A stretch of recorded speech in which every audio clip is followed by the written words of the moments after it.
था। ज़का अशरफ साहब से मेरे कुछ मतलब ये कि कुछ हमारे उनके साथ कोई घरेलू तल्लुकात हैं, तो कल रात को उनकी मुझे कॉल आ गई, तो मेरी उनसे गपशप हुई। उन्होंने मुझे एक बड़ी खूबसूरत बात बताई और मैं सुन के बड़ा हैरान हुआ।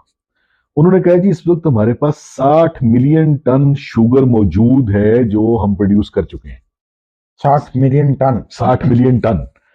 उसने कहा जी मुझे नहीं समझ आती कि ये सारी दुनिया के आगे हाथ फैलाते फिर रहे हैं। ये 60 मिलियन टन अगर ये इसको एक्सपोर्ट कर दें तो 7 से 8 बिलियन डॉलर पाकिस्तान में उसका आ सकता है।